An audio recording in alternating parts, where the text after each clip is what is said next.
We're here today to talk about the Aurora shootings and its implication for American society.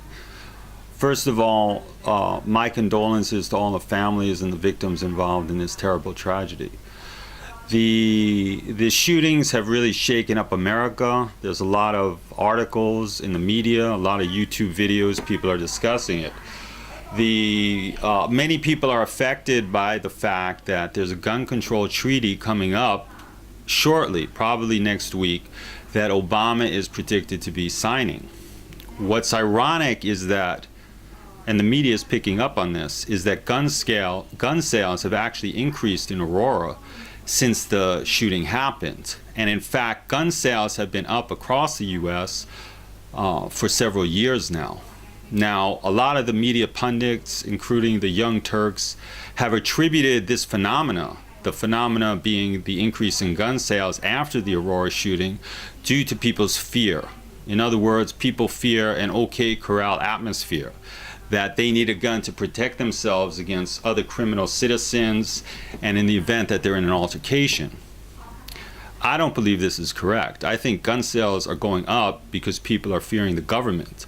And the significance of the fact that gun sales are going up after the Aurora shooting is that people are not trusting what the government will use the Aurora shooting to do. In other words, people are suspecting that the Aurora shooting will be used as an excuse to impede the Second Amendment and to ban guns or the sale of guns in the United States, possibly even collecting guns that are already in the hands of the citizenry.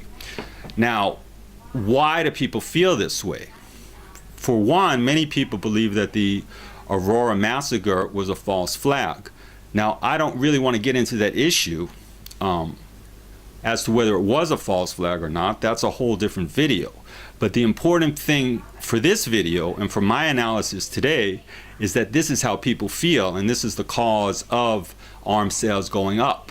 Now, why do people feel it's a false flag is because of numerous inconsistencies in news stories, the drugged appearance of the perpetrator during his courtroom appearance, and also because of Fast and Furious. Fast and Furious, in its final analysis, appears to be a false flag incident where the government actually supplied Mexican drug cartels with guns in order to create an atmosphere of violence and death.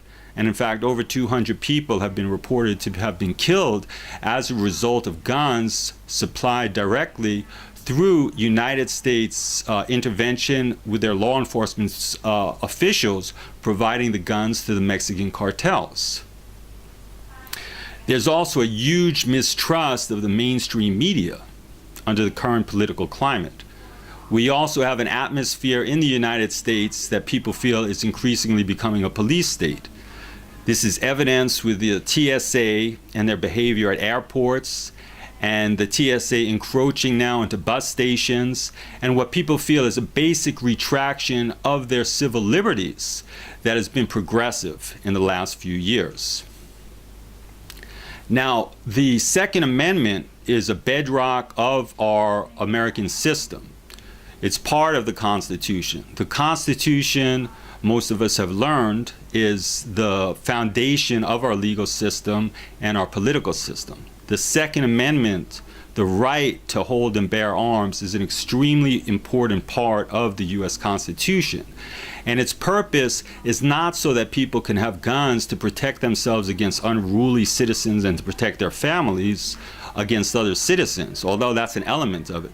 The main reason why the founders of the country inserted the Second Amendment in the Constitution is to protect against abusive, unruly governments. At the time of the Constitution was enacted, at the beginning of our country, we were fighting a revolution against the British, who were abusing our rights as Americans, and we decided to create our own system. Therefore, at the bedrock of the American system is a healthy distrust of government, and the Second Amendment is to protect us when the government itself becomes the tyrant. Thanks for listening.